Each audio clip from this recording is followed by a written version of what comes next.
This absolutely amazing yet mediocre tagline episode is filmed in front of a live studio audience.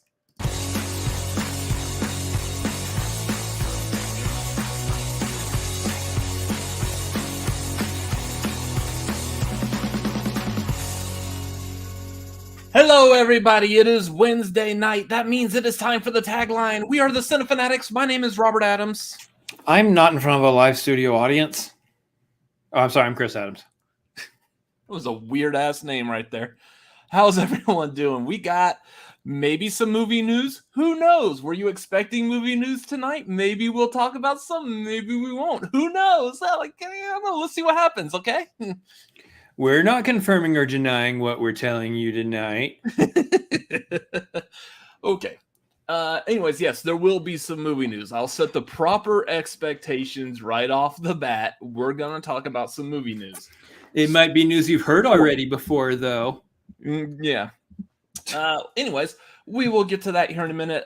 Those of y'all, Tori, Lola is in the live studio audience. Lola's in her chair, not worrying about the world at all, like she typically does, because she's living the dream life. Lucky cat. Yeah. She doesn't have to bother or worry about anything. She's good. Anyways, so YouTube stuff. As we get started, y'all know how it is. Y'all got questions, comments, issues, complaints, whatever. Streamlabs.com/Cinefanatics is your go-to place for all of those things that I just said. Also, patreon.com/Cinefanatics. Join the Patreon if you have the means to help us out. And I believe a second part to that is you have a want, a desire to help us out. I feel like that's more of the key point right there. If you want to, and then you can financially do it, patreon.com/Cinefanatics is a good place for that. That being said, let me check real quick, because I know we were running a poll. Oh, apparently it ends in 1 hour, so I did not time this exactly right. If you are at the $5 tier, the dude tier on our Patreon, go to our Patreon page right now. You've got 1 hour. If you have not yet voted, we will be doing our Patreon movie watch along is going to be this Monday at, what was it? That's 7 Pacific. Yeah, 7 Pacific, 10 Eastern. There's what 1, 2, 3, 4, 5 of my favorite movies are on there. You are picking between those 5 right now. The winner is The Usual Suspects. So it says it's going to end like roughly in about probably within the next hour. So go vote on there. Let me know also if you're voting on there. If you haven't seen The Usual Suspects, let us know, because this is going to be an interesting watch along if you haven't seen that. Anyways, maybe if by the end of this stream you remember to bring it back up, we will announce which one has won the poll. Yeah, that's the goal that I'm going to try to go for. So everyone go vote real quick, and then I'll just remember. Try to set an alarm. No, I'm just going to put it on the show notes here. Oh. That's right. We've got show notes. We are a professional around here. I've got a document open to help guide me on what I'm talking about, because I can't talk for Jack Sparrow. Anyway, so I don't know what Jack Sparrow. Anyway, see what I'm saying? I guess you don't. Anyways, finally killed that gnat that's been buzzing around here. Yeah. Anyways, so that is coming up this coming Monday, and then the following Monday, I don't know what dates these are off the top of my head, because I didn't put those in my show notes, so I guess we're not as professional as I thought we were. But so the watch along is this Monday, the 19th. The following Monday, the 26th, will be our Patreon trivia hangout. Ooh, trivia. So anyways, that's going to be a lot of fun as well. So upcoming stuff real quick. After this show tonight, I will be hopping over to a fan's view, as always on Wednesday nights generally. Be doing a fan's view of film favorites. Tonight we are going to, apparently we didn't really plan this out, but until like now, apparently we're watching a bunch of Alan Rickman movies. We just went through like all the Harry Potters, and they're like, well, you know, let's watch Galaxy Quest. And now we're watching Hitchhiker's Guide to the Galaxy. Not necessarily, I would say, one of my favorite movies. I think it was a little too, I don't know, loony, zany, all over the place for me, but we'll see. Maybe I'll have a lot more fun with it tonight. Did y'all do Die Hard already? We have done Die Hard, yes. I think that was also a part of that. I think we did Die Hard before we did the Harry Potter movies. Oh, well, there you go then. Yeah. So, yeah, a lot of Alan Rickman all over the place. If Dogma was streaming someplace, we would probably do Dogma also. Rickman all over the place. Rickman all over the place, yep. So, yeah, Hitchhiker's Guide to the Galaxy. It's roughly going to be at 8:35 Pacific, 11:35 Eastern. So, again, roughly after the show is over, give or take like 30 minutes to an hour, depending on when we end. This is probably going to be a short episode tonight for just because. I feel like garbage. That's why it's a short episode. Make me over. What? That was not a call for you to do anything at all. Oh, okay. I feel like just seeing. I already feel like garbage. Don't make it worse. Anyways, upcoming this Friday, the 16th. I feel like that should be like 3 numbers lower for it to sound right. But anyways, this Friday is the 16th. We are doing the marquee. With this month being my birthday month, we are going to be tier ranking my favorite movies. 18 of my favorites. And yeah, it's going to be a lot of fun. No special guests. It's going to be the two of us plus you in the audience. So, like the past couple episodes, we've been doing this thing where like we can poll the audience. Now y'all are going to have full say-so in this. So, yeah, that's going to be this Friday at 7:30 Pacific, 10:30 Eastern, right here on this channel. Right here, right for your viewing enjoyment. I feel like quoting Aladdin. Anyways. Yes. Yeah, that's part of the reason why I did that, Garth, because I know you're here and I like catering our show to our audience. So if more people were here and we knew what band they would like, I'd probably sing their songs too. So, except for Nickelback, we're not going to sing a Nickelback song. Was that Hole? So here's in all honesty, was that actually Hole? And because I do get Hole and Garbage kind of confused in sometimes. I know Garbage did like Stupid Girl and Shorter Show. I can't remember if that was Hole or not. Anyways. There's 2 gnats in here. God dang it. Real quick, we did get a Streamlabs on here. I know this is the Cinefanatic Streamlabs, but this money is for Robert only. Hands off, Chris. Happy birthday on Saturday, Robert, since you're turning 21. Here's $2 for each year you've been alive. Love you, man. Thank you, Garth. Thank you very much. Look at this photograph. That's Nickelback. Oh, that is kind of garbage, I guess. I don't know. I saw a thing earlier that said, like, man, y'all are all out here hating on Nickelback until you've had a couple of drinks at the bar and all of a sudden the jukebox starts playing. This is how you remind me. Now all of a sudden y'all are all big Nickelback fans. I was like, that's true. Yep, I have to be intoxicated in order to enjoy them. Yes, that is a good song though. I think it was like their first major song, but that was a good one. This is how. Yeah, that was a good song. Anyways, personal. This is going to be interesting. So I was kind of talking to my brother about this before we went live here.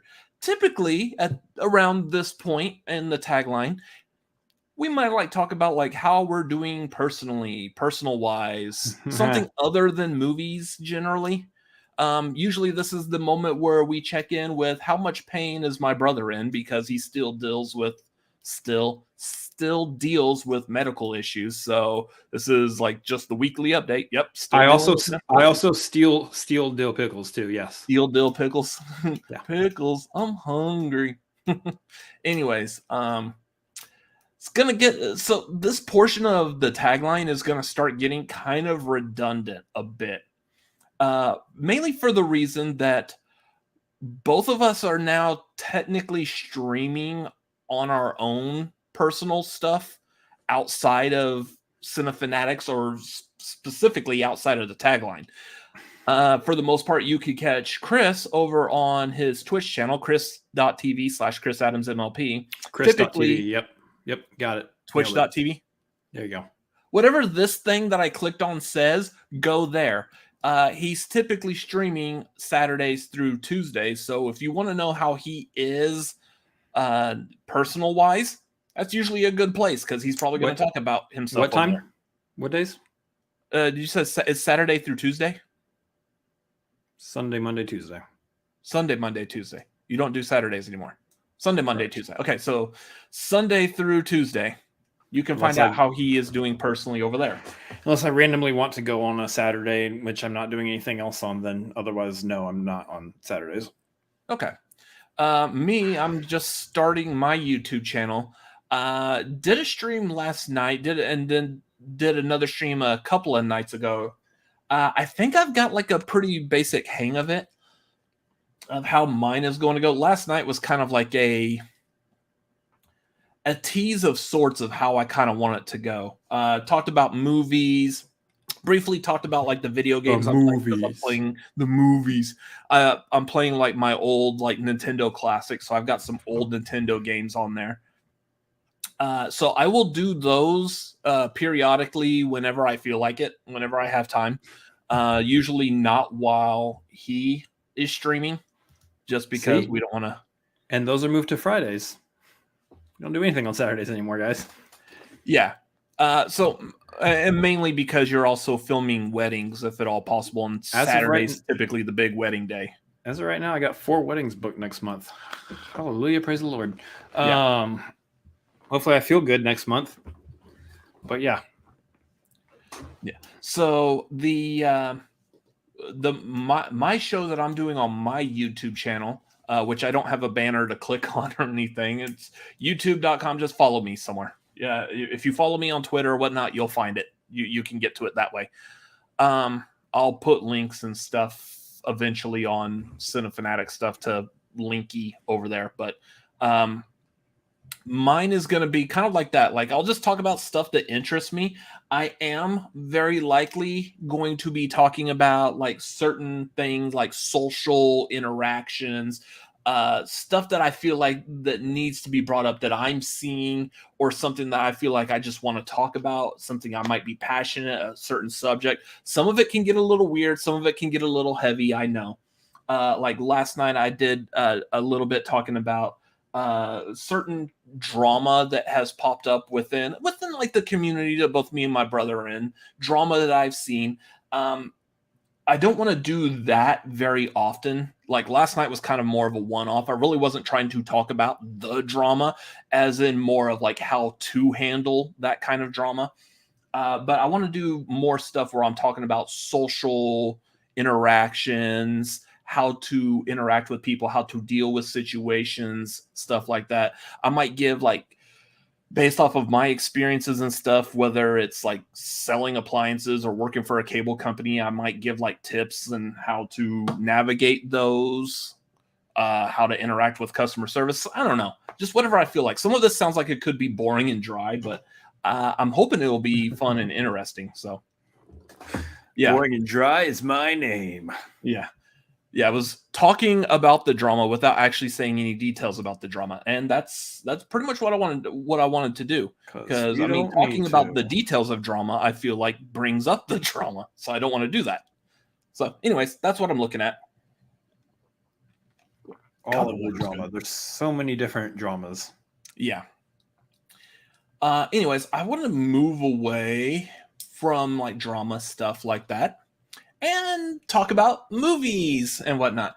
Here's the thing, like, I'm here every time I see people talking about how awesome Cobra Kai is. Neither one of us have. I don't think you have actually. I feel like you're capable of speaking for yourself on this, but neither one of us have really gone through and watched like all the Karate Kid movies. You haven't seen them all, have you? Definitely capable of speaking for myself on that. Yes, I know. I'm asking you for the interaction of this content. Have you seen the Karate Kid movies? I saw that one that wasn't really about karate. The newer one with Jaden Smith. Mm-hmm. You haven't seen the older ones? No. Okay. So have you not learned yet? I don't like admitting that I haven't seen movies on stream. Stop forcing me to do that. Oh, you're fine. It's okay. I don't care. Yeah, I haven't watched I don't know. I think I've seen Karate Kid 2 and 3, maybe. 3 I'm a little iffy on. I know I haven't seen the next Karate Kid with Hilary Swank. I have seen the Jaden Smith one with Jackie Chan. That one I really liked. I thought they did a good job on that. And of course the original I've seen multiple times. So just because we haven't watched all the movies, we're just not into getting into the TV show yet. Because I know the TV show has a lot of connections to the movies, and you have to be, I feel like, a decent fan of the movies to be able to enjoy the show. Yeah, there's Easter eggs, but yeah, that I'm the type of person that if I'm going to watch a show like that based off a movie series, I would like to have a good, solid love for that movie series. So I will eventually. I'll watch them. I don't know how quickly I'll get to watching Cobra Kai, but it's very likely it's going to be one of those situations where, like, years down the line, you'll see me on Twitter like, "Hey guys, this Cobra Kai show is great," and it's like 5, 6, 7 years after Cobra Kai's officially been canceled or ended. So it's going to be something like that. I think I did that with Breaking Bad also. Just watched it after Breaking Bad had ended. Yeah, I've gotten 3 episodes into Breaking Bad, so I should still at some point watch that. Yeah. Breaking Bad was good, but yeah, Breaking Bad is also very heavy, heavy weighted show. So, anyways, so yeah, we're probably going to start cutting back on some personal talk between us here on the tagline, just because we're doing so much of that on our own streams, anyways. When we first created the tagline, I know like one of the things we were trying to emulate with it was like Collider Live, SCN Live, the kind of setup that they have where they sit around, they talk, they discuss movie news and give opinions and stuff. And they would talk about their personal lives on there as well. Well, the difference is they didn't have, like, Christian Harloff didn't have his own personal stream or show that he talked about his personal time with. So we do. So I'm going to start basically moving off of personal stuff on here, move that over to our own streams. So sound good, Chris? You doing okay?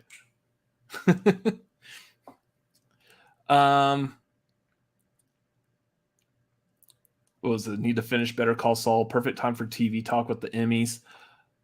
Yeah. So the idea when we first started this, we weren't going to talk about TV too much unless it's like TV shows that are connected to movies. Like we did review shows for like the MCU shows, some of the Star Wars shows. We've cut back on doing that, even on the tagline, cutting back on those.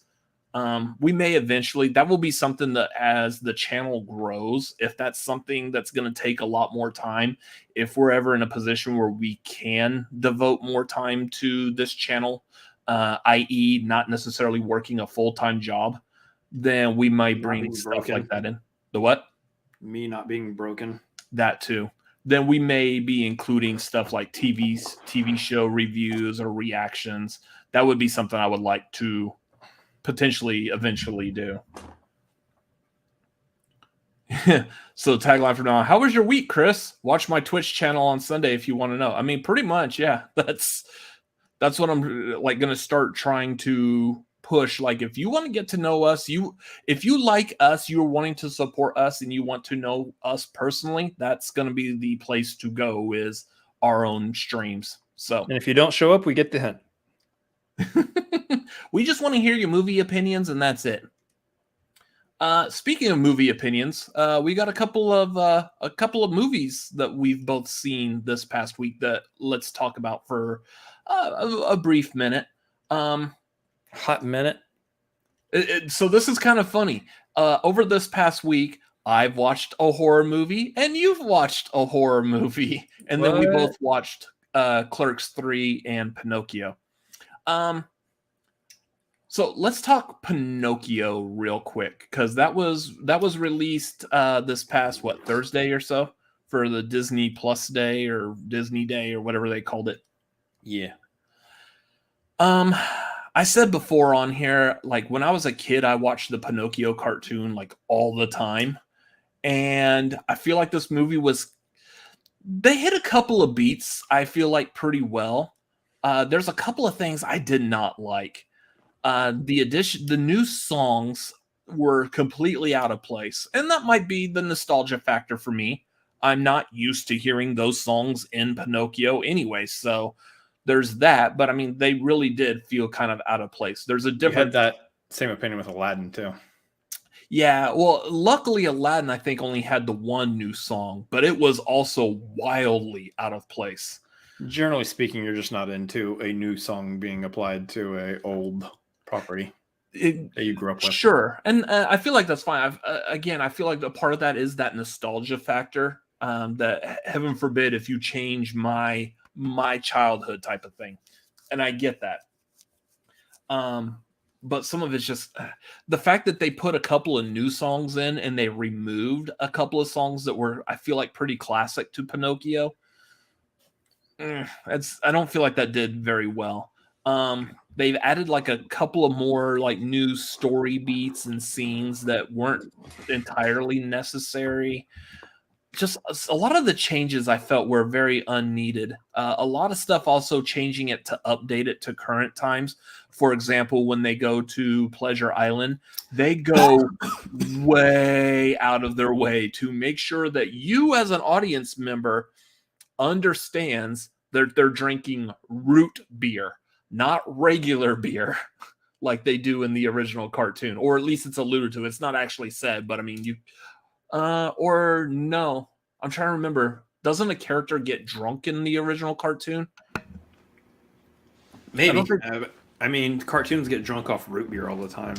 I think if I briefly remember, Pinocchio may have been starting to get drunk in the cartoon. Yeah, because he was starting to get drunk as Lampwick was turning into a donkey. Because Lampwick grew like the ears, and Pinocchio was looking at his mug of beer, and he's like, well, putting this down. And then he would grow the tail, and Pinocchio put down his cigar, which there was no cigar in this remake either. So, so little stuff like that was changed. That was kind of weird because now we're telling kids that, like, hey, if you drink root beer, you're going to turn into a donkey, or at least that's kind of how it looked a little. I don't know. Maybe that's what I'm deriving from it, trying to think like from a kid's mind, but kind of, yeah, no. Special effects. Some of the special effects didn't look too good. There was one particular scene where Jiminy Cricket is like swimming up to Monstro at the end, and there's like some weird like digital artifacting on Monstro's teeth, and I was like, this is really weird looking. So I didn't notice that. I thought it just had like a bunch of like sea bacteria and kelp and stuff all over his teeth. No, it was like actual like digital pixels glowing and reflecting. It wasn't meant to be there. So that was strange looking. Some of the shots made it look like that Pinocchio really wasn't there, like they didn't color correct Pinocchio with the proper lighting or something. So he's having conversations with other characters and like humans, like say Geppetto, and you can easily tell that Geppetto's just like looking off at the distance, or he's interacting with like the tennis ball or something. Pinocchio looked like they took the 2D model from the cartoon and just put a 3D layer over it. Yeah. The thing I do like what they did with Pinocchio is the wooden texture of his face. You could actually see like the wooden ripples like around his cheek and forehead. You could actually tell he was made of wood, when in the cartoon he was just this like light brown color, but no real indication that he was wood. This one added that wood look to it, so that was really cool looking. Yeah. Otherwise, it's a serviceable movie. It's fine. It's great for like your kids to watch nowadays. But if you're a fan of the original Pinocchio movie, I can't recommend it. Just I feel like they changed too much on it. It's pretty middle of the road as far as the Disney Plus live action remakes go. That's kind of my opinion on it. Not being as attached to the original Pinocchio movie, it's just okay. It's fine. I will say that after about 30 minutes into the movie, I was very much getting tired of listening to both Jiminy Cricket and Pinocchio talk, which is a shame because Pinocchio comes to life about 24 minutes into the movie. So that means after about 6 minutes of listening to Pinocchio talk, I was really tired of that kid's voice. And Joseph Gordon-Levitt, God bless him. He's great actor, but the voice he was using for Jiminy, while it worked, it made sense for Jiminy. It actually was a pretty good voice. I personally was just grating after a while. So I thought he did a good job of sounding like Jiminy Cricket. he sounded like Jiminy. I personally just got tired of his voice. Like, I'll be honest, I heard Jiminy Cricket more than I heard Joseph Gordon-Levitt. I had no idea that was Joseph Gordon-Levitt doing the voice for a while. Oh, Pinocchio! Oh! Well, that sounds more like Mickey. No! It sounds more like Mickey Mouse. I can't do it. They were like a half step away from each other. Yeah, kind of, yeah. One was just a little... Jiminy Cricket's a little less enthusiasm in his voice. Are you narrating? Yeah, I'm narrating. Are you narrating? No, I'm just walking here. All right, man. Okay, well, you continue narrating now. Okay. Oh, God. Weird. I did like the little bit at the beginning because, the When You Wish Upon a Star is Disney's theme, essentially. So how they kind of ushered that into the movie, I thought was really nice at the very beginning. Speaking of which, I did like Cynthia Revo as the Blue Fairy in this. I thought she did good. But they only used her for like one scene and then she was gone. Yeah. But I thought like basically what they did with her was pretty good, but it just way underused her. I know in the original cartoon, the Blue Fairy pops up like 2 or 3 times throughout the course of the animated movie, and she's only in this once. So, otherwise, Clerks 3. Let's talk about Clerks 3 real quick. This is going to be completely spoiler free. There are spoilers for it. We're not going to talk about them. Mainly because Clerks 3 is not a movie that's getting like a full wide release. As of right now, you can only see it if you attended. I don't even know if they're doing multiple Fathom events, but there was the primary Fathom event that was last night that I saw like a lot of people went to.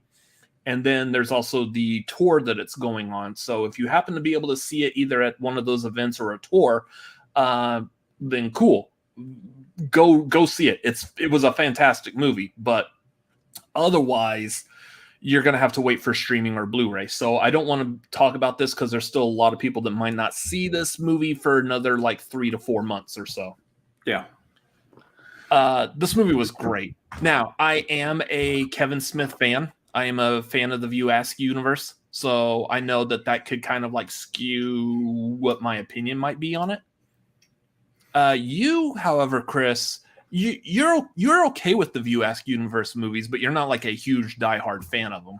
Yeah, I'm not. I don't go out of my way to watch them ever. I'm just like, oh, that was a movie. Yeah. So, what were your thoughts on Clerks 3? Remembering what little bit I did from the first two, I thought it was a nice, heartwarming movie. Honestly, he did a really good job of like tying the storylines back together and kind of doing something a little more. It feels like a love letter, 1 to his own movies, 2 to himself, and 3 to the people who watched the first Clerks movie and basically are the reason why Kevin Smith has a career today. That whole movie feels like a love letter to those people.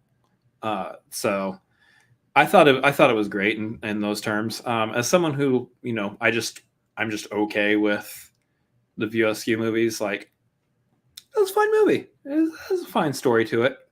They did a good job with tying it into the stories of the first two. So I feel like he did his like this movie. I feel like is kind of like in 2 parts. The first part is definitely like a normal Kevin Smith movie. You got your comic books, your superheroes, your movie quotes, your dick jokes. You get all that, like what you're expecting.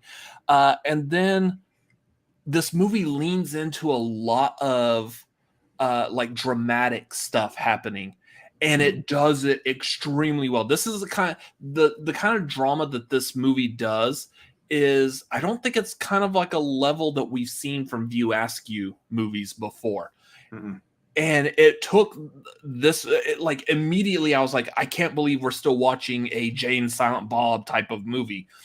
It elevated that movie to what I feel like could potentially be something that I don't know if it's going to, but it will at least get a mention when it comes time to talking about Oscars. I can see. I don't think it's going to get nominations for no shot. but I would love to hear people at the very least mention the two leads in it, Jeff Anderson and Brian O'Halloran. I want to hear at least someone talk about, like, guys, their performance in this movie was really good. This was not something I was expecting from a Clerks View Askew movie, and they nailed it. So,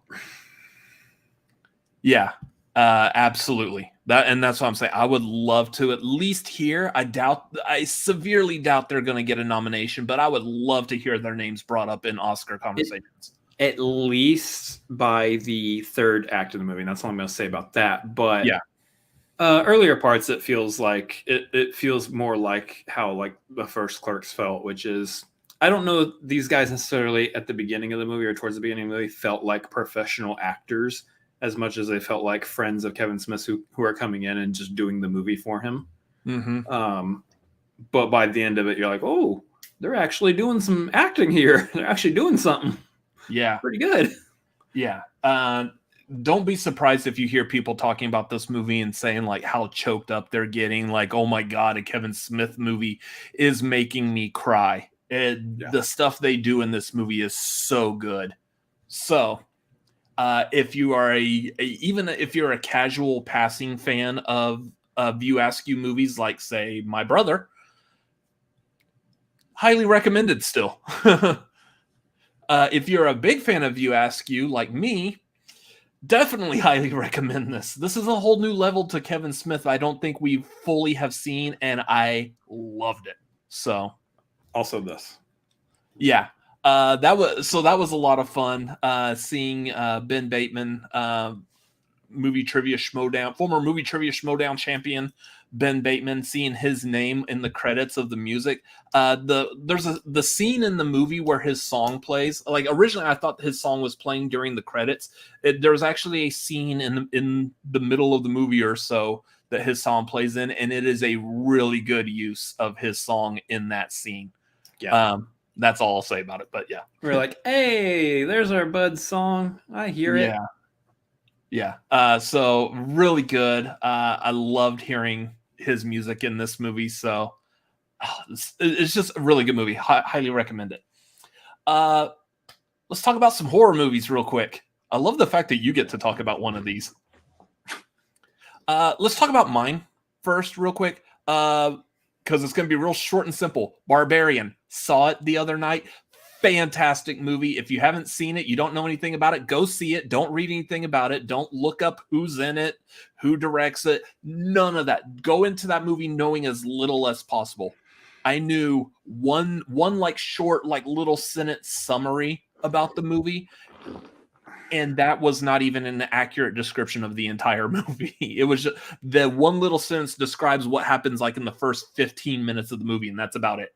Otherwise, that movie is just, whew. Go watch it. If you haven't seen it, if you're thinking about seeing it, go see it. It was good. Highly recommend it. Anyways, let's talk about the horror movie that you watched. I watched The Thing. I have it on our document that he watched The Thingy. I watched The Thing. No, I didn't watch The Thingy. That's a completely different movie. That's not a movie that you can see on like a normal streaming service. You have to go to a special website for that movie. Those are movies that we typically don't cover on this channel. Yeah. We can do like late at night. I watched The Thing. So here's the thing about Chris watching The Thing. You typically don't like gory movies. No, movies. Now, overall, in general, you don't like horror movies at specifically just because they can be kind of downers and dark and depressing, and I just don't vibe with them. Yeah. But then on top of that, you don't like the gory, icky factor. No, too grody. Yeah. So this movie had all of that. It was a downer. It does have like slow, dark themes, and it's super grody to boot. The movie's gross.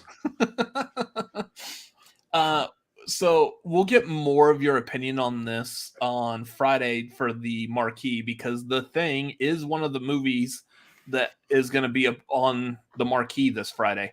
And the only reason it's on there is because he wanted to force me to watch it.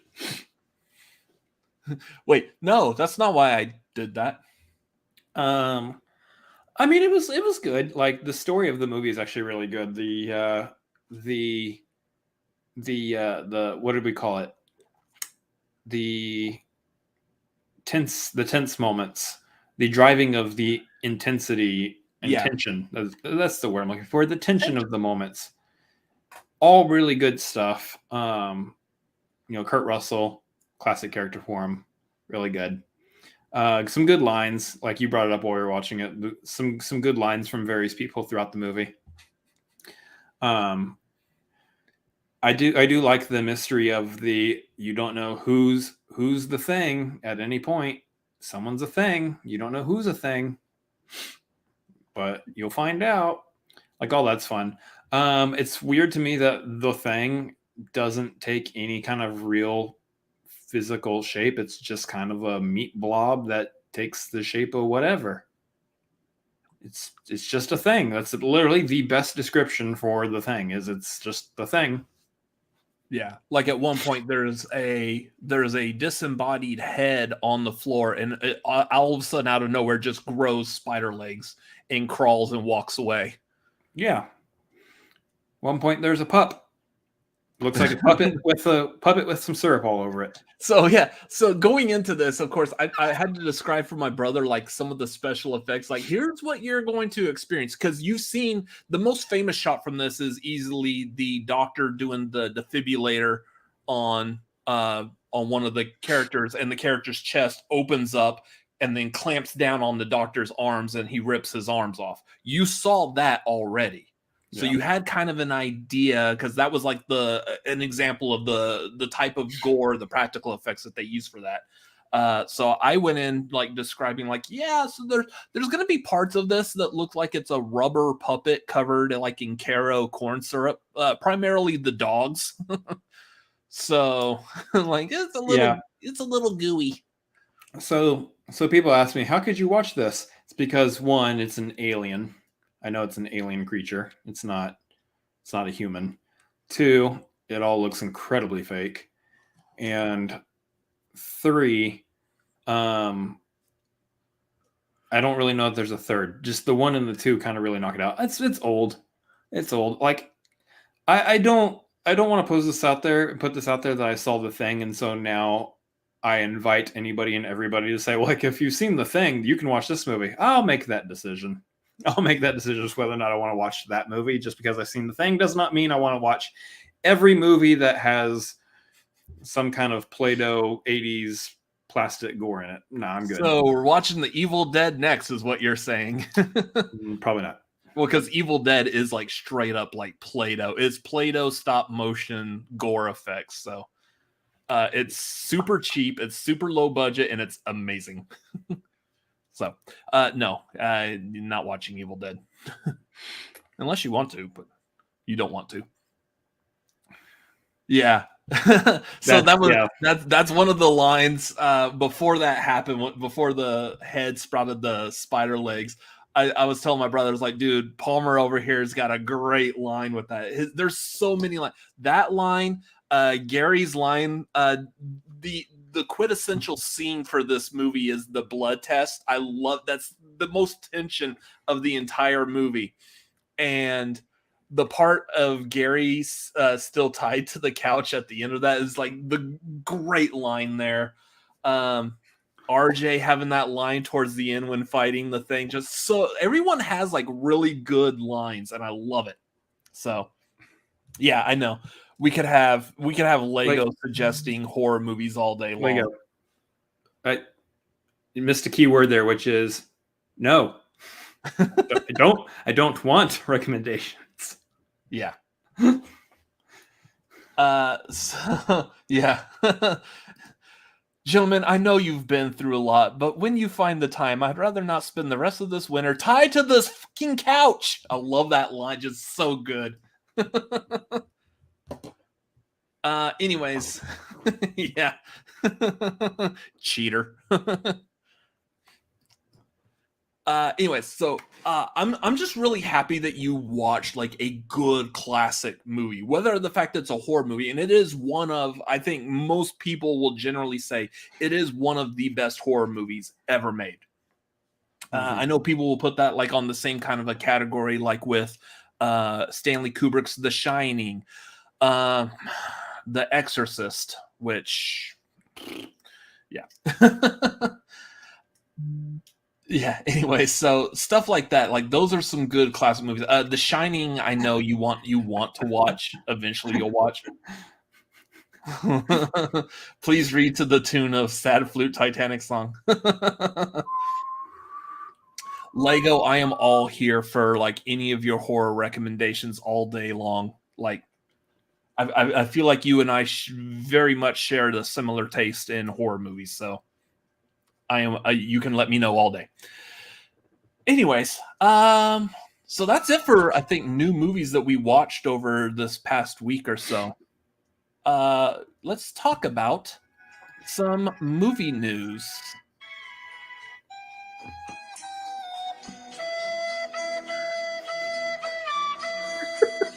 Is this supposed to be like the copyright-free version of it? No.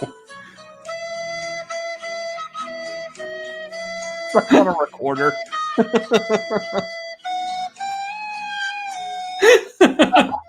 That's like a high schooler on a recorder or something like that. You're here. There's nothing to fear. Sounds like me trying to sing in the shower. Sounds like you're trying to sing generally. You know what? Movie news. You can just go. Ladies and gentlemen, good evening. This is what's happening in your world tonight. We apologize for the interruption. Back to you. The timing on that did not work at all. Why did the F in that word have 3 syllables by itself? That didn't work. Anyways, hey Chris, how's the box office looking? Looking box office-y. Oh, that's good. Hey brother, it's looking box office-y. Movies in the box office. Here's the thing. Not the thing. I watched that already. I like to play the game called Can You Guess What's Number One in the Box Office? This is a fun one this week. Can you guess what's number one in the box office? I mean, as far as I know, there's only been like one major release over this past weekend. I believe there was only one major release. So I would guess number one is going to be Barbarian. What in the world? How did he get it? Yeah, it's Barbarian. And that movie deserves to be number one. But it's number one off of $10.5 million. So, oof. Been a quiet box office lately in terms of top tier money makers. Does it tell you what the budget for that movie was? No.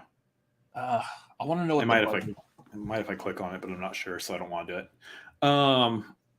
But yeah, it's $10.5 million. That movie's based on what you're saying and what a lot of people are saying. That movie's probably going to have some legs and will probably hang out in the top 3 for a little bit. It's easily like the Malignant of this year. Yeah. I actually liked it more than Malignant. Which is kind of funny considering that it's exactly like 1 year after Malignant came out too. Yeah. Like it was like 3 days away from like exactly when Malignant came out. But yeah. Excuse me. I'm sorry. I'm not committing to my shtick. Malignant. Malignant. I got to commit to my shtick. Yeah, it's definitely one of those. The difference was Malignant came out on streaming, which made it easier for more people to see it because I know a lot of people were doing live stream reaction watch-alongs to it this time last year, and you can't do that with Barbarian because it's exclusively in theaters. But yep. Although when it hits home viewing, there's going to be a lot of people who didn't go see it who are going to be like, "Hey, somebody told me to do a stream about this." So, and if y'all can stay away from knowing anything about this movie until that time, hey, good on you. Yeah, but yeah, commendable commitment to the bit, Chris. A+. Thank you, Lego. Malignant, and so that would make this year's Barbarian. Are you starting the new one? Barbarian. Barbarian. He feels like crap, but he can still be funny. All right. So now every time I hear the title of this movie now, I'm going to be thinking Beach Boys Barbara Ann. Yep. Thank you. That's great. Way to ruin both a good song and a good movie for me. I'm glad our viewing audience was here to enjoy and share in this experience with us. Hey, if I have no other purpose in life, to change horror movies. Here's the next fun thing: is can we guess what the number 2 in the box office is? Now this one's going to be a lot more fun. Maverick. Top Gun Maverick. You think? I don't know. I'm not exactly sure what else. Robert should start a Barbarian Watch segment, but it has no news to avoid spoilers. Barbarian's still out. Go see it. That's the end of Barbarian Watch. Play to and you get the Barbara Ann song. The Barbara Ann. Yeah. So number 2. This is the big one that I didn't see coming, but Brahmastra Part 1 Shiva. Yeah, and so I saw Jesse from Flick and Reel was in here earlier. When choosing limited releases, I opted for Brahmastra, no regrets. This was something that we were talking about after leaving Clerks last night, in that there was another theater room that was playing Brahmastra, and I guess it was at the end we were hearing the music from their end credits. Don't know. It could have been middle of the movie. Yeah, who knows with that, but there seems to be like this big, huge, I don't want to say it's like a resurgence, but a push to the forefront for these Bollywood, Tollywood movies. I would say primarily thanks to RRR. And now this Brahmastra, which is seemingly getting some pretty decent word of mouth so far. I don't know if we've reached RRR levels yet, but it's seemingly getting some good reviews. It's interesting because it's actually put out by Walt Disney Studios Motion Pictures. So Disney is the distributor for Brahmastra. Okay, but they weren't the production company. It was still like originally. Yeah. They're at least the distributor, which is interesting. Disney's like, we want some of that RRR money. So what else do you got that we could pump out like RRR? Yeah. Yeah, so that made about $4.5 million. So number 2 in the box office made about $4.5 million, which is again, this is domestic. We're not talking about worldwide here. So it's kind of shows you the state of the box office right now when the number 2 movie is only $4.5 million strong. Number 3 is Bullet Train. And at this point, you might be asking yourself, what the heck? We just went through the top 3 and Top Gun Maverick isn't in there, even though it's been out for 16 weeks. Yes, that's true. It's because it's number 4. Number 4 is Top Gun Maverick. You cheeky bastard. Way to subvert expectations there. Once again, proving that this movie is never going to drop out of the top 5.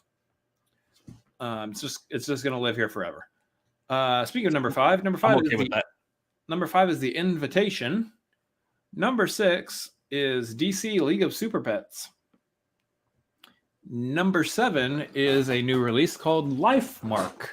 I don't know what that movie is, but apparently it is distributed by Fathom Events also. So there you go. We'll probably have Clerks 3 on next week's box office report. Probably not. Just because, again, it doesn't have like a wide release, so I don't think it's viewed enough to get up there. Nah, what I'm saying is if we're going to have it, it's going to be on next week's box office. Oh, yeah, okay. Yeah. Because I'm talking about the weekend, and it didn't come out over the weekend. Yeah. Okay. Number 8 is Beast. Number 9 is Minions, The Rise of Gru. Number 10 is Spider-Man No Way Home. The more fun edition. Yes, the re-release. Which dropped from number 2. So everyone went to go see the more fun edition, and then they decided to just watch it at home again. Yeah. So I know. So that what you said, Spider-Man was number 10? Yep. So this weekend, the big ones that we have. Actually, I think other than Clerks 3, the only other big major release is going to be Pearl, which I may go see. I'm contemplating going to see it tomorrow. Pearl being a prequel to X that came out earlier this year. And then apparently they've announced that they're going to do a third one, which is Maxine, which was Mia Goth's character's name in X. Yeah. So, don't know what that's necessarily going to be about, but... By the way, just so everyone knows, Box Office Mojo only shows me 62 movies on this list. It only goes up to like number 62, and Morbius isn't in any of them. So perfect. Yeah. Morbius is number 69. Probably, I don't know. That's not nice. Typically, I would say like, oh, nice. That's not nice. What do you? It is interesting to see how far some of these movies that have released recently have fallen and how they've fallen so quickly. Like Bodies is number 22. Yeah. That was one I wanted to watch, but I didn't get I'll probably watch that when it's on streaming or the 3,000 Years of Longing. Yeah, already at number 16. It's only been out for 3 weeks. Yeah, I wanted to see that also. Yeah, Orphan First Kills at 20. Yeah, and then I know was it next week? Oh, so this week, apparently Woman King also comes out this week. So those are the two big ones. Yeah. Next week is going to be Don't Worry, Darling, which, whew, that one's going to be, who knows? I still want to see that. Also next week, I believe, is the re-release of Avatar. Oh, really? So I would like to make a point and effort at some point to go see that again. Oh, man. 3D would be perfect for me right now. Yeah.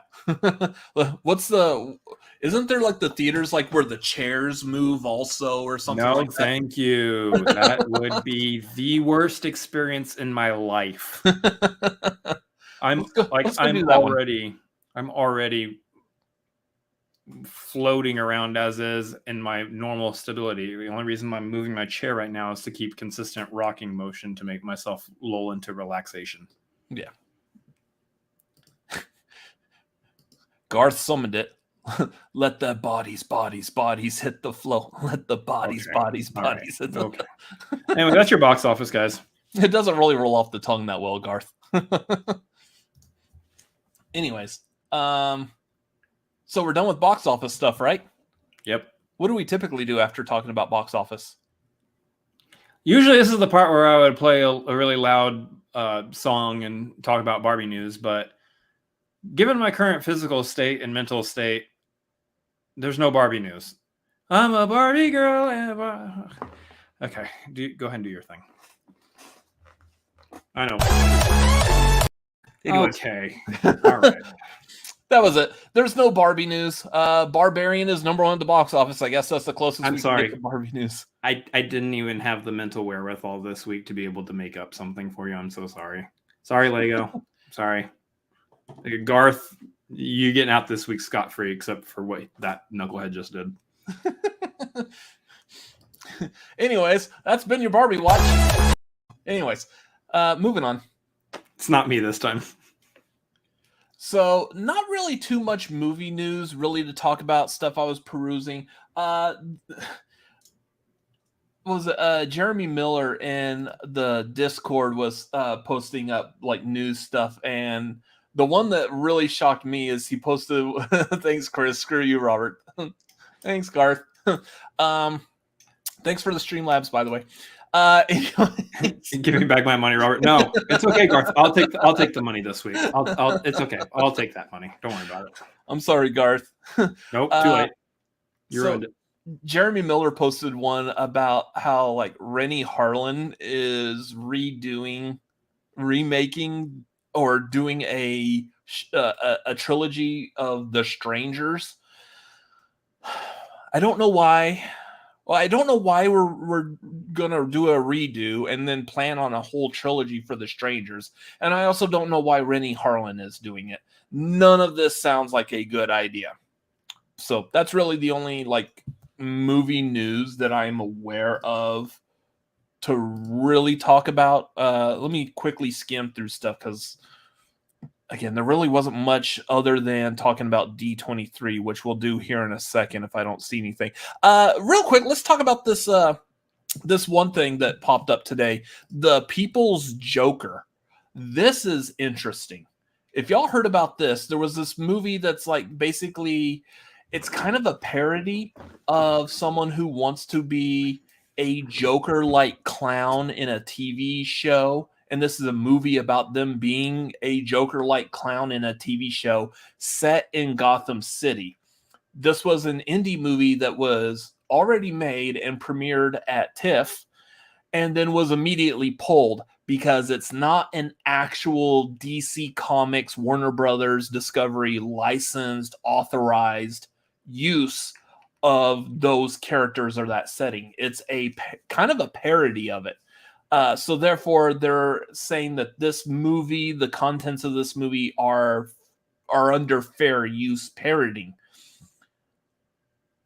I'm kind of interested to see where the story goes. One, because I don't really know anything about this movie at all, other than what I just said, and that's as far as my understanding of it goes. I probably need to read more on it, but I want to see how this works, because if this is going to set a really weird precedence that you can make movies based off of very heavily protected copyrighted material as long as you say it's fair use. Those of us that run YouTube channels specifically talking about movies are very familiar with copyright and fair use usage. Primarily on YouTube, it doesn't exist. You don't have fair use rights. There are no fair use rights on YouTube at all. Go. I've been referencing him a lot lately, but go look at what's been happening with Dead Meat and their kill count videos. If you go look at at least his Twitter, every single one of his kill count videos that he's been making over the past like 3 weeks or so have all been like copyright struck for some reason or another. Just insane that no one understands fair use, and that the giant like movie corporations are like, no, we don't care. We don't want you talking about our movie or showing our footage. We're going to strike your video, whatever. So it's a really bad time to be a creator with this fair use conversation. But I'm kind of curious to see how this movie plays out. Will it get released again? We don't know. But it did premiere. It did premiere at TIFF, and apparently it had some good word of mouth. So you said it's set in Gotham City. Yes. Okay, so there's your problem. It's set in Gotham and not Gothsham. It needs to be set in Gothsham City, and his name needs to be like Jokey or something like that, not Joker. I think it's like a woman. I think it's a woman that's trying to. Her name needs to be Jokey and not Joker or something. Whatever. Yeah, I don't know the details of this. I'm trying to see. So it's a movie made by a filmmaker named Vera Drew. She wrote, directed, and stars in the film as an aspiring clown and comedian grappling with her gender identity and dreams of being cast in a TV sketch show. The only government-sanctioned space for comedy that is otherwise criminalized. Interesting. So any parts of it that use any kind of actual names of anything from DC or whatever. Sorry, that's not parody. It's not parody if you're using the actual terms. Yeah, and that's what I'm wondering if that's what the actual issue with it is. In the way that she would be doing it. Because if you're Weird Al and you're using Anakin in your, whatever, your Star Wars song, that flies. But then again, that's more of a parody of the song than it really is any kind of the actual copyrighted content from Star Wars. But still, you get the point. Yeah. So we'll see how that turns out. That might be something that they're going to need to go through and maybe do some edits on. We may see this movie eventually, but it will probably have some was it like ADR or whatever, where it's going to be recorded voiceover where they do change the name of Gotham to something else. And yeah, any actual references would be slightly modified and changed so it doesn't actually take place. But like one of the images I saw on the website I was just reading off of did show a picture of her with like a bright green wig and yellow. I mean, she looks like she's in Joker makeup. Any person would look at it and go, oh, you're trying to look like the Joker. So yeah, interesting. Otherwise, let's talk about D23 and what exactly happened at D23 this past weekend. Nothing. End of show. Bye, everybody. Yeah, pretty much. So there's two parts to this, and I know a lot of people have talked about this. I've seen articles already, so I don't want to like fully deep dive into this. I just knowing what I've read and what we've seen since this past weekend. A lot of this is on us, not us as in the Cinefanatics, although I don't think we helped very much with this, but everyone basically, the problem was we all went into D23 this past weekend with a certain level of expectations, what we were expecting to hear. For example, the primary one, we were hoping to hear who was going to be the cast in Fantastic Four, and that didn't happen. No one actually said we were going to hear the cast of Fantastic Four. Nope. Like Marvel didn't confirm, hey, make sure you check out D23 this weekend. We might have some fantastic news. No one did that. So we went in there going, all right, here's going to be the cast. And they didn't announce anything. We've got 4 big announcements for you. Yep, no, nothing. And so we're all like, well, that sucks. Why didn't they announce it? They don't have to. It's their stuff to talk about when they want to talk about it. They weren't ready to. The movie's several years off still. They aren't completely actually casted yet. Any number of reasons why they didn't talk about the Fantastic Four cast. Yeah. So that's the primary one. I mean, that was the main one. Everyone was hoping to hear other things, like maybe some kind of news about the development of X-Men in the MCU. We didn't get that either. Pretty much almost anything that we were really hoping and wanting to hear, we didn't get. Yeah. So the episode of Tagline that we did last week, almost everything that we were hoping for was not actually at D23. They did one thing I was expecting. Matt Shakman. And that was to confirm that Matt Shakman is directing Fantastic Four. But they did it so fast. It was like Kevin Feige, like, oh yeah, by the way, Fantastic Four, we're still making that movie. Matt Shakman's the director. Moving on. I think he actually went out of his way and said, that's all we're talking about with Fantastic Four. There are no other Fantastic Four announcements today. We'll let you guys know the cast at a later date. In which there was no live stream to watch, but I'm almost certain that like the entire audience there was like, I'm almost certain that everyone did that. Everyone was sitting in the audience. They were like, boo! Boo you, Feige! Boo you! And he was like, whoa, take it easy, sweetheart. Nice use. Anyways, so yeah, we didn't get that announcement, but again, I feel like that's primarily on us. Sure, we as fans, pundits, YouTubers, whoever, we can kind of maybe sort of guess how these movie companies are releasing marketing. I feel like it would have made sense to make that announcement at D23, but they may know something else that we don't know. Maybe they do have planned to do a whole nother show where they are going to open the floodgates and we're going to find out who's the Fantastic Four, who the primary X-Men are, all the other movies in Phase 6. Like they're just going to make these gigantic announcements like they did in 2014. it's crazy because Disney obviously has its own conference, so to speak, its own convention, so to speak, expo, where they can make any announcements they want.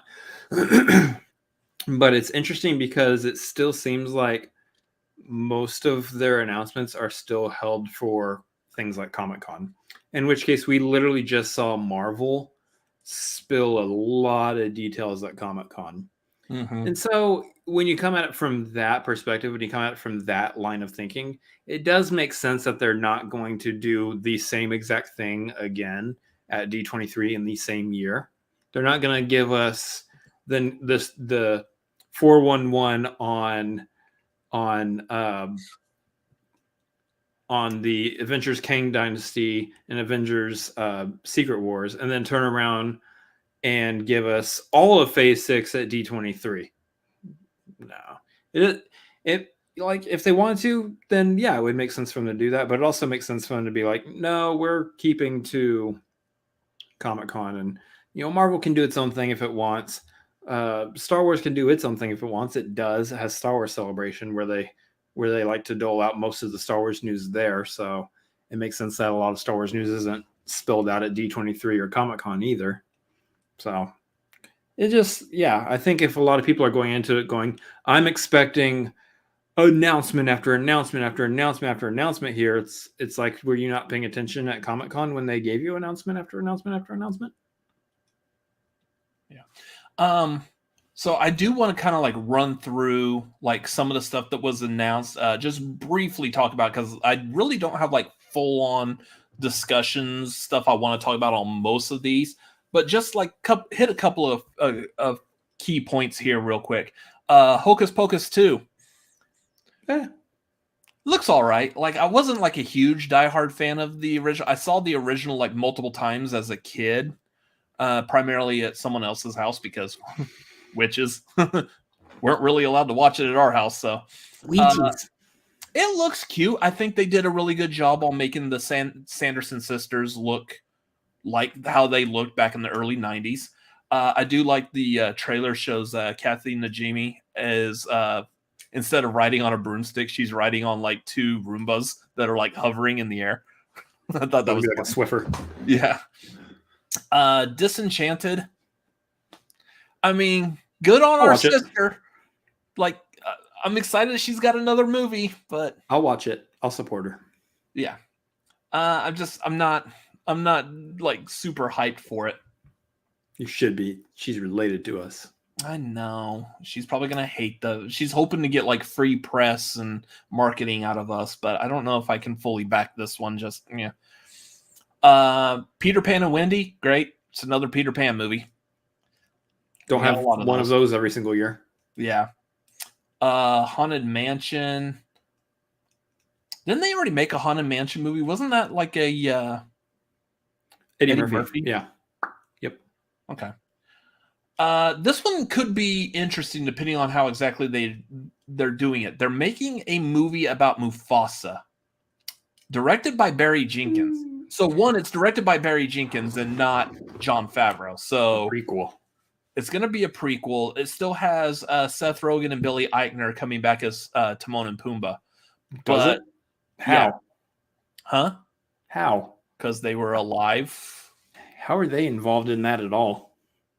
We'll find out when the movie releases in 2024. Interesting. I thought were doing like a gag that they weren't involved, but whatever. I don't know. I don't care. Unless they're giving the animals like emotions that can be seen on their faces, I hope they fix that at least, because that's what killed the remake for me. If Simba actually looked visibly upset when his father died in the live action remake, I would have been like, oh yeah, this is good. They're doing a good job with it. Looks great. It's got everything. I feel like that right there was probably the one little detail. Had they done that, that would have probably set Lion King as most people's favorite live action Disney remake. You were able to give emotions to the animals in Jungle Book. Why didn't you do it for Lion King? Yeah. So I'm hoping they fix that. I guess they talked about Snow White, but I don't know if they really showed anything. Let's talk about, speaking of live action Disney remakes, let's talk about The Little Mermaid. They released a teaser trailer, the extreme definition of a teaser trailer. A couple of shots look good. I like some of the passing detail we saw of like Ariel's tail fin.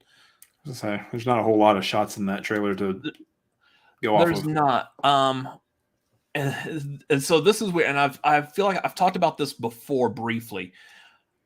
I love the cartoon from 1989. I don't necessarily like the look of her yet. And it's weird because I feel like we're in this weird like place where you can't say that you don't like the look of her, otherwise you're like immediately labeled racist. And I would say for me personally, that's absolutely 100% not it. I think it's more of the angle and the lighting of that. And I showed you the cinematography of it, not her. Yeah. I showed you a couple of thumbnails from other YouTube channels that were basically, they just took the trailer and they're pumping it on their channel to get. It's like the colors in it were muted and not. Yeah. So some of them took that iconic shot of her looking up, singing that she does in that trailer. And some of them like kicked up the lights, kicked up the saturation. I feel like that looks a lot better. The trailer that we actually got from Disney, I feel like is just way too muted. And it doesn't connect real well. Little Mermaid was a gigantic, colorful spectacle of a movie, and we don't have that in this trailer yet. It's fine. It's the Batman of Little Mermaid movies. Don't worry about it. Yeah. Also, the fact that we don't get like a really good like full shot of how she looks, so I'm not that impressed yet. I mean, for the most part, we only see like from like the shoulders up on her. So we're really just seeing just her face, which is great. It's Halle Bailey. But yeah. Looks like Halle Bailey. It looks like Halle Bailey. I don't know what to say. Like she is a fantastic singer though. So like song wise, like it sounded good. Yeah, that did. Her singing sounded really good in that trailer. But this is what I'm really hoping for. I want to see Melissa McCarthy in the Ursula getup.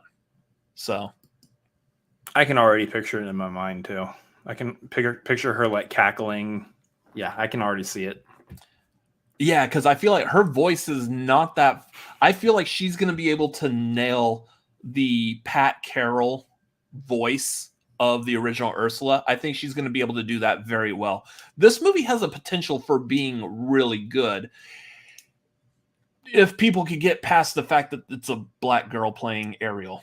It's a fictional story. These are fictional characters. We're back to Kevin Smith again. Yeah. It's a fictional movie, people. It's okay. Ariel was not a real mermaid. We don't need to show respect to a real person. We're fine. Wait. Yeah, mermaids don't actually exist. Ariel isn't real? Yeah, go figure. Yeah, why would you break that news to me live on air in front of everybody? Next you're going to tell me that Santa Claus isn't real either, you jerk. Yeah. Anyways, I'm interested to see more, but I want to see another trailer with a lot more. I'm almost expecting the next trailer will show us everything that I'm wanting to see. We'll have a better shot of Ariel. We'll probably get shots of Flounder and Sebastian. I think we briefly see Flounder like in a shadow in this one, but not enough to really see how he looks. But yeah, I want to see Flounder, Sebastian, Ursula, Triton, Prince Eric. I want to see how they all look. Right? That's what I'm saying. Like, how could you do that? You're going to tell me he doesn't exist, and if he did, he doesn't sound like Tim the Toolman Taylor? What are you going to do? What are you doing to me? Moving on, Pixar. I really don't have too many opinions of the Pixar stuff just because I really, unfortunately, I was working during D23, so I wasn't able to really read and follow along. Elemental. I mean, I'm going to just mention names and just say that these all look good. So Elemental is a movie that looks like it could be pretty good. The one shot that I see here, it looks like cute animation at least. I guess there's a TV show about Win or Lose about a coach. I guess it's a baseball coach. Make your choice. Yeah. Elio, which is about aliens, I guess. Pixar.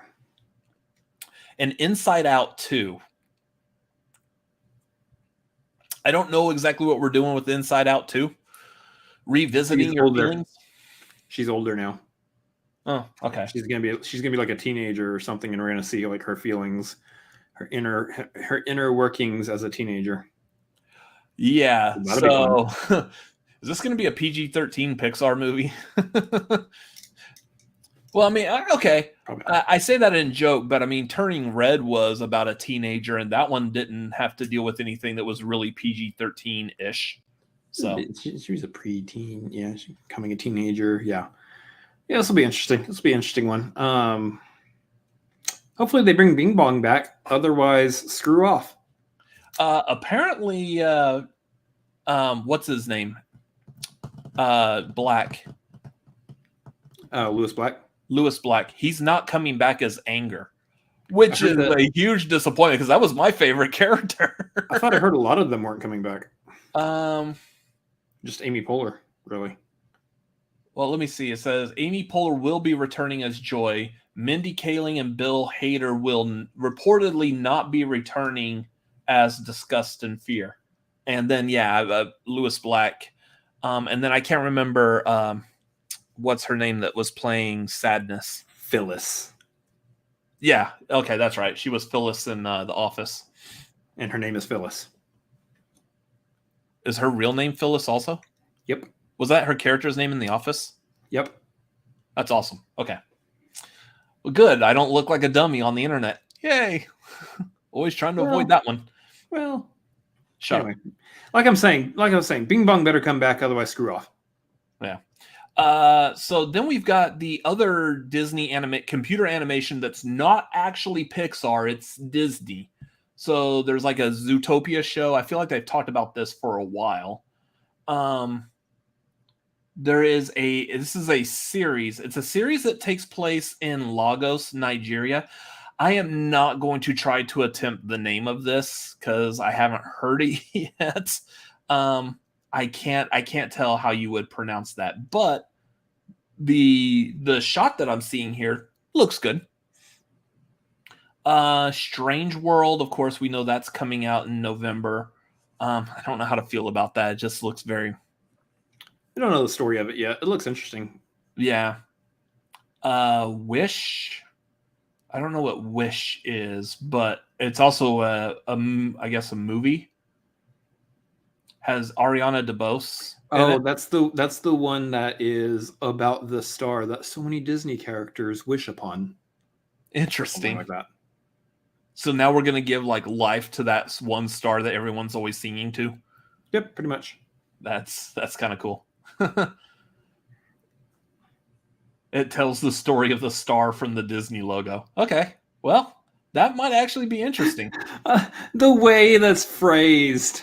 Oh my god, the way that's phrased sounds so like we've completely ran out of ideas. This movie tells the story of the star that's in the logo. The Disney logo. We were thinking about making a story off of the third brick from the bottom left of the castle itself, but I was thinking that one just didn't seem interesting enough, so we're going to go with the star. I was thinking of the second window from the left at the top tower. We feel like we could personify the star a little bit better. Maybe the third flag on the third tower of the castle, like it's a star from the logo. And I want to know what the moat. Have you seen the moat in the Disney logo? Like, what has that moat been through? What's its story like? I'm sure it'll be cute. I'm sure it'll be great. It'll it'll have that Disney magic, and it'll be wonderful. But good Lord, that whole read, it tells the story of the star from the Disney logo. What? That's great. I need other studios, other companies to give me movies based off of their logos. Who else we got out there? Universal. I need a story about the S. No, the Universal one. I want to know the story of how the words came to be and what were the reactions of the people on planet Earth as these giant ass letters came circling around. It's a disaster movie. The sun is like eclipsed by the Universal logo. The words coming. That would be great. Oh, this is a good one. Garth says the origin of Bad Robot. Like the Bad Robot itself could have a whole movie. Let's not dive into the origin of that one. J.J. Abrams Company? Why not? That J.J. Abrams? Okay, sorry. I was getting it confused with the other one. Yeah, I don't know what you're talking about. Bryan Singer. How about Jerry Bruckheimer's company? Let's talk about that lightning bolt that hits that tree. Yeah. What was that tree story? What was that tree planning on doing with its life before it got struck by lightning all of a sudden? I want to see the story of that tree as a seed. Give me that prequel. Yeah. Anyways, this is so stupid. Moving on. Lionsgate. What about the other animal gates? What about those stories? What about Rhino Gate? I want to know about Hippo Gate. Is the lion from Lionsgate the lion that was in MGM? And then when MGM like seemingly went out of business, that lion just jumped ship and went to Lionsgate? I want to know the origin story, and honestly, this one literally could be real. This one could happen, and I'm probably putting it out there into the universe right now. I want to know the origin story of the Badum sound for Netflix. Tudum. That's gonna happen. I guarantee. I put it out there. It's gonna happen now. Watch. Claiming it. Is that Annette Bening is the one that's the woman standing there holding the torch? That's her great. in the Pegasus. Was that? Yeah, that was the TriStar, the Pegasus from the TriStar logo. Like we could go all day with some of these. Yeah, Nope is the origin of Monkey Paw Productions. I feel like I was making that connection when I was watching Nope. I was like, wait a minute, his company's called Monkey Paw, and this is a monkey. Yeah. Anyways, New Line Cinema. What happened to the old Line Cinema before the new Line Cinema took over? And there you have it, folks. The joke is now dead. Yep. Anyways, moving on. Lucasfilm. That would be a fun logo because it's had like. Anyways, it's just his name. Yeah. We got another trailer for Andor. Here's the thing. Like, I'm not. Andor what? I'm Andor, the show Andor. Yeah, we got a trailer. Andor what? Shut up. I'm not that excited for this show. I feel like I'm the only one. If we talk about this movie, this TV show from now on, we must mention the title like we are still in Skarsgård. We're gonna watch the show Andor. And Cassian Andor. Yeah. Cassian Andor. I'm not very excited for this show, and I feel like I am the only person on the planet that's like, eh. Yeah, you're a hero. Well, here's the. It makes sense because I'm not a huge fan of Rogue One. Oh yeah. So, therefore, I'm just not that excited for Andor. You are though. Oh yeah, You are super excited for it. This show's gonna be the tits. Is that what the kids are saying nowadays? The tits? Probably not. This show's gonna be great. It's the bee's knees. It's the bee's knees. This show's gonna be the bee's tits. We also got a trailer for Willow, which again, the Willow movie I think was like one of the first movies I saw in the theater, and it freaked me out with a couple of parts, and probably is what kind of helped lead to me not being interested in fantasy type movies like that. So I have no real desire to watch this either.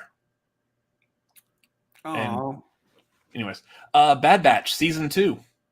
Yeah, you're excited for that.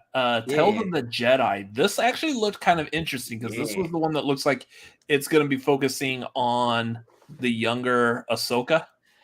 Yep, young Ahsoka and young Qui-Gon as a Padawan to young Dooku. Yeah, that might be interesting. And I guess they talked about the Ahsoka TV show. Which, and they casted what's his face? Crap. Damn it. As Ezra. They casted Ezra. Yeah. And he looks good. He looks like Ezra. I know everyone was hoping that they would cast Mina Musaal. Yeah. Mina Musaal. as Ezra, but the guy that they got, I feel like he looks more like Ezra than Mina Moussaoui does. He does. He does look a lot like Ezra. This is great because they're actually doing a good job. He's casted as Ezra, and then the woman they got playing Sabine looks exactly like Sabine. So they're doing good on it. I'm on board. This is our live action Rebels sequel, and I am here for it. Yeah. Also, I was like, oh yeah, there was Mina Moussaoui like did a tweet when they announced this other guy playing Ezra. Like, see, here's another person now. Y'all can stop tweeting at me. Yeah, and he was like expressing that he thought this other guy looked really good as Ezra too. So, yep.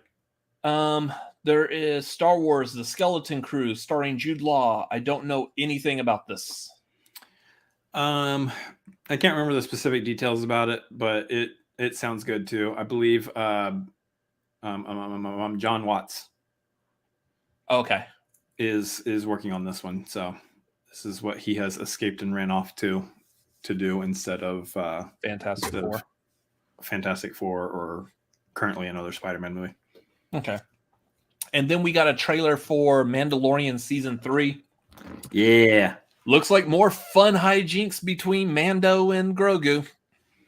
Yeah. That's the thing. This trailer really didn't show us anything. But it showed us a lot of things. It showed us the Mando and Grogu are still palling around the galaxy. And that's honestly, at this point, that's all you need to sell Mandalorian. Just give me more Mando and Grogu.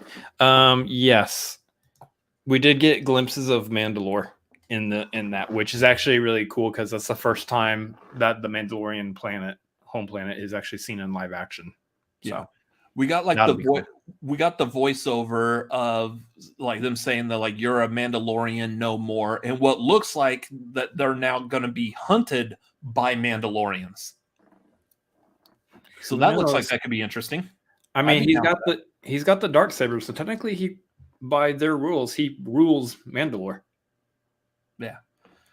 So that could be super interesting. All you really need to show us though is just Grogu, and we're sold. Because like I would like to see the baby. Yeah, bring back the baby. I want the child. I would like to see the baby. And then the last thing from Lucasfilm, which was also a huge utter disappointment for most people, is Indiana Jones 5. It's happening. We know it's happening. We were expecting a title. Again, no one told us we were going to get a title, so it's our fault. I would like to see the Indiana Jones title. Apparently, as of right now, it's just called Indiana Jones, which sucks. I mean, I could see it. You mean it's not called Scream? Movies nowadays, that it's just terrible. Yeah, it's Scream 5. That was stupid to call it Scream. 5 Cream? Halloween. Name it something else, not Halloween. That's the third Halloween movie that's been called just Halloween. Indiana Jones and the Thing. Yeah. I'm hoping that it's going to have a full name and they just still haven't revealed it yet. But as of right now, they'll make the title Indiana Jones 5. Yeah. Oh, God, please don't. This, though. Yeah, Harrison Ford talking about like this is the final time, this is the last time playing Indiana Jones. Super emotional for that. That picture, and I meant to get the picture and have it ready to show here, but that picture of Harrison Ford backstage with Ke Huy Quan, so good. The two of them like sitting there hugging, and you can just hear him as like, Mr. Jones, like, oh, it's so good. I like that they were both there and that he was there to promote being on Loki season 2, and that he was out when he came out. He was like, wait a minute, this isn't the Indiana Jones 5 panel. Yeah.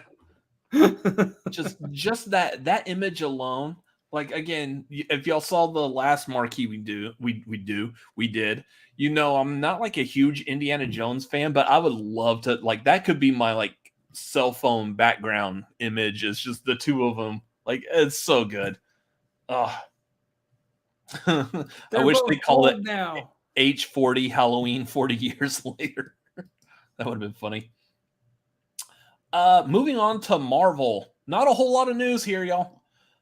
Real quick, we got a panel from Black Panther Wakanda Forever. That movie's still coming out.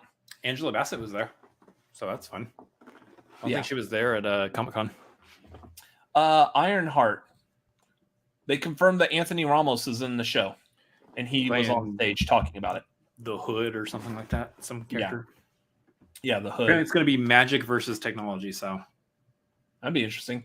Ant-Man and the Wasp: Quantumania still coming out. I don't know. I think they showed more footage or images at D23 that we didn't get to see, including like another image of Kang.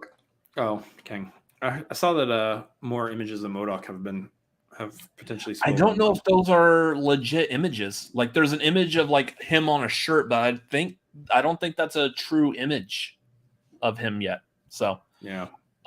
We did get a trailer for Werewolf by Night. We got confirmation that the Halloween special is called Werewolf by Night. So there's one thing that we said last week on Tagline that actually did happen. Werewolf by Night looks good. It's like got that old like Universal Monsters look mixed with like the 70s grindhouse type of look to it as well. Looks fantastic. There's that nice little, if you watch it, there's a freeze frame moment of Man-Thing in the trailer that Man-Thing looks phenomenal. So I'm kind of curious as to what they're going to do with that. It's supposed to be like a one-off Halloween special on October 7th. Yeah. But yeah, that could be pretty good. Secret Invasion. Secret Invasion looks good, with the exception that it's confined to a TV show. Secret Invasion was a huge storyline in the comics. So if our theme tonight is talking about managing expectations, here's me managing my expectations for that. It's not going to be like the comic book arc, and it's probably not going to have any lasting implications for the MCU post that show. Outside of maybe like the Marvels. That would be about it. I'm not expecting a whole lot of that to come from that show other than just one neatly packed story dealing with Nick Fury and the Skrulls. Yeah. Trailer looks pretty cool though. But I mean, if you're looking at that trailer like in a bubble, it looks really good. When you're looking at what else the MCU is doing right now, it's kind of hard to try to see like where that may come in. Granted, the show is going to premiere at the beginning of next year, so we're going to be in a whole nother phase at that point. So, again, reserving judgment until that time. I don't see where it would fit with the current storyline that we're in right now, but who knows? There might be something in Black Panther or Ant-Man that will give way to that. Yeah. I just don't expect them to kind of drop any kind of big, bold announcement like, Captain America was a Skrull the entire time. Like, that stuff from the comic books. Yeah, I don't think that's going to happen here. I'll be shocked if it does. And here's the thing. If they do stuff like that, something similar to that, I'm glad I managed my expectations going into it. Yeah. I mean, it looks great, though. It looks like it's going to be in the same vein as The Winter Soldier. Yeah. Only in a TV show capacity. Yeah. So, looks good. Yeah. Armor Wars still coming out, I guess. Yep. Hasn't begun filming yet. Okay. Still happening. Loki season 2 still coming out. Kehua Kwan is going to be in it. So looks good. Sounds good. Ready for it. Fantastic Four being directed by Matt Shackman. Nothing else to talk about with Fantastic Four. Moving on. Penn Badgley is confirmed. Jodie Comer's confirmed. No, they're not. What? Excuse me. Sorry. What? Stop it, Soups. Anyways, moving on. Echo. There's this Echo show that's coming out. You fucking, that's so stupid. You're fucking so stupid.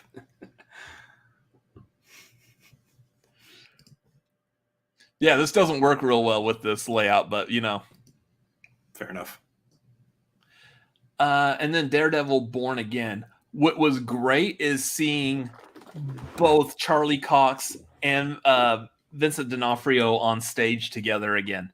Yeah. Oh, that's going to be good. That's going to be so good. Of course, we are expecting more Charlie Cox popping up in She-Hulk. Hopefully tonight's episode. Might be tonight's episode. And I'm hoping it's tonight's episode. So that would be good. And then Captain America: New World Order still coming out.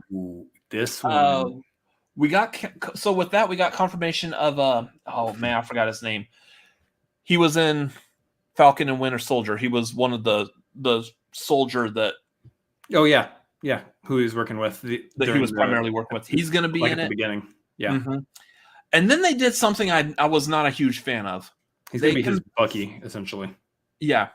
They confirmed that what's his face? Tim Blake Nelson? Yeah, they confirmed that Tim Blake Nelson is coming back as the leader. I would have liked him to pop up in She-Hulk without anyone really expecting it. No expectations at all. Is Tim Blake Nelson? Are they going to tie up this like loose thread that they still have of Tim Blake Nelson's character from Incredible Hulk way back in 2008? I was hoping it was going to be paid off in She-Hulk, but they went ahead and announced him as being a part of Captain America: New World Order. I feel like I'm still expecting him to show up in She-Hulk, but I feel like this kind of drops the ball. And yeah.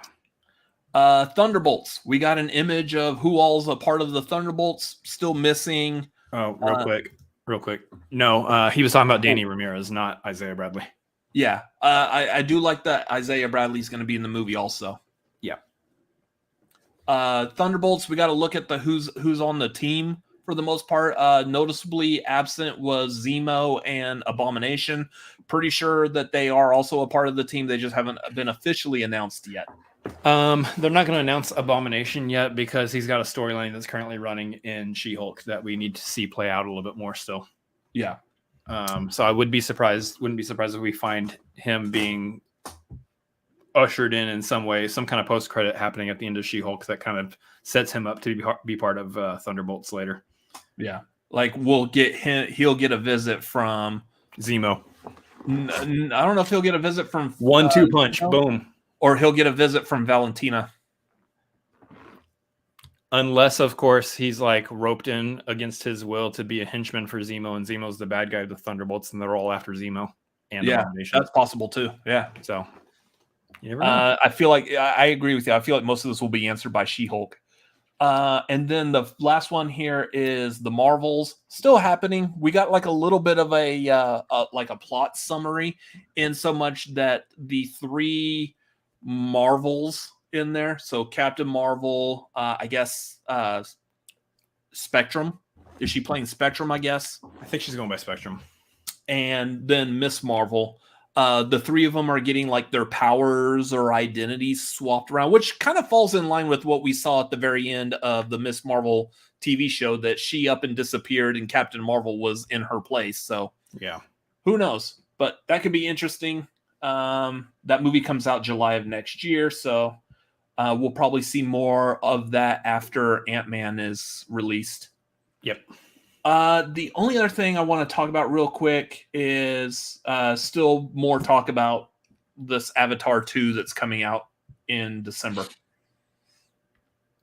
Otherwise, there's not much else. Apparently, there is a show on Disney Plus about the Muppets Electric Mayhem Band creating an album. Something about Percy Jackson and Olympians. No, the trailer for that was released. Yeah. Or a trailer for that was released. There's a TV show called The Santa Clauses, which is continuing the Tim Allen Santa Claus storyline. And if it comes out at Christmas, which I'm guessing it will. Hopefully this year. Its first 2 episodes will be November 16th. So yeah, I will watch it. It's coming out in time for the Christmas season. Why? Because I love the Santa Claus. There was a trailer for National Treasure: Edge of History, which is the TV show, and for Moon Girl and Devil Dinosaur. This is another one of those that, like, I guess, like, Disney is acquiring these Marvel properties that aren't necessarily like fully tied to Marvel, much like they did with Big Hero 6. No one knew that Big Hero 6 was really a Marvel property until an animated version of Stan Lee showed up in it. And then even then, it was still kind of like, kind of like a throwaway gag. Not really anything else here that's really, yeah. Okay, so that's roughly about it. So some interesting things. A lot of stuff needs another trailer for like a full like good opinion, but otherwise, not a whole lot. It's just a lot of really good announcements for things to come, and a lot of it I am looking forward to and can't wait to see. So, it would have been nice if they announced a Big Hero 6 sequel. That'd be kind of cool too. Yeah, I would love to see Big Hero 6, especially if they. I don't know if they 12 would want to try to tie it into the MCU. I feel like they could, and that would be great for like Disney Marvel synergy, but that's me. That would be me trying to plan that out. So I don't know if they would do it from the cartoon, but maybe try to introduce your own MCU version of Big Hero 6, because Baymax is completely different looking in the comics than he was in that cartoon. He's honestly completely different. Yeah. Anyways. So that is going to do it for the news. Real quick, just to recap some stuff coming up. After this is over, I'm going over to a Fans View of Film Favorites. We're watching Hitchhiker's Guide to the Galaxy. That is at 8:35 Pacific, 11:35 Eastern. So go head over there if you want to join us for that. That should be fun, just because it is a very silly movie. So the Marquee is coming this Friday. It is my favorite, since it's my birthday this coming Saturday. We're going to be tier ranking 18 of my favorite movies. It's going to be a lot of... This one's going to be hard. I feel like this is probably going to be our hardest one to rank. If you are joining us live, you will be able to have a vote in this as well, as we will be using that poll feature that my brother has discovered that we could do. So that will be this coming Friday, 7:30 Pacific, 10:30 Eastern, right here. Should be a lot of fun. And then Patreon stuff. Again, if you desire, if you have the means, help us out, patreon.com/cinefanatics. Let's see the results of that poll. So the results of the Patreon movie watch-along poll that we had up on our Patreon is Usual Suspects. So we will be watching Usual Suspects. If you have never seen Usual Suspects and you don't know anything about it, come join. That is going to be so much fun. I want to see people's reactions to that movie. The greatest trick the devil ever pulled. Yeah. This is going to be a fun one. And here's the... I'm going to talk about this on the Marquee as well. We understand certain things about the Usual Suspects, namely who stars in it and who's directing it. I will cover this on Friday. Just hold tight. But if you haven't seen it, I urge you to come join us. It's the $5 tier on Patreon. Come join us. Come hang out. It's going to be good. I cannot wait to watch this again, especially if anyone else has never seen this. If you're joining us and you haven't seen it, make sure you have a working camera so we can watch your face while you watch it. Yeah. It sounds weird, but just trust me. Yep. That's going to be a good one. And then, so that's this coming Monday is going to be the Patreon watch along for that. That will be at 7 Pacific, 10 Eastern. And then the following Monday will be the Patreon trivia hangout, also 7 Pacific, 10 Eastern. So that is what we have coming up. This Saturday, I'm very likely going to be doing streaming on my YouTube channel, which I don't have any links anywhere for right now. But if you follow me on Twitter here, that you can get to my YouTube channel that way. You don't even have 100 subs yet, so I don't even have 100 subs. So you go don't over there and personalized sub link. to that. I will, even though like I'm very grateful to Garth for donating money directly to me tonight for this through Cinefanatics. I will very likely have my own Streamlabs set up, hopefully by Saturday in time to do this. It's not that hard. Yeah, yeah. Just I got a lot to do. Anyway, so I am planning on doing that. I will announce like what time or what exactly I'm going to do on before Saturday. So just keep a eye out for that. Otherwise, make sure you follow us right here on this channel. Make sure you hit like and subscribe. There's my channel. It's youtube.com/channel/UCJ2UL-VA_I3MZ XD UAQ5E-ow. or as I like to call it, it is youtube.com/channel/ow. That's surely offended someone of another culture. Bork, bork, bork. Anyways, so make sure you follow us at Cinefanatics MLP on Twitter and Instagram. You can follow me personally at Robert Adams MLP, Twitter, Instagram, Letterboxd, and whatever that YouTube channel thing is that we just posted. Chris.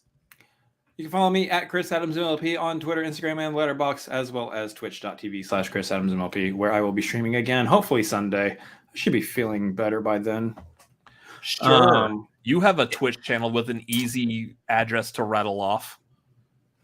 Yes, because it comes with your account when you sign up for Twitch. And on top of that, it is the new Fortnite season. So if you are out there, probably, honestly, no one watching live right now. But generally speaking, if you end up liking the Fortnite game, it's a new season. So we're doing new stuff. And it's going to be family game night. So two reason to come watch on Sunday. Come hang out with me on Twitch. Anyways, that is all we got coming up. So yeah, make sure you follow us and do all those things. And we appreciate y'all being here watching this live. We hope to see you again this Friday for the marquee. And yeah, that's going to do it for tonight. Thank y'all for watching. Everybody, And to take us out. Oh, sorry. What? No. Everybody have a great evening. Sorry, Garth.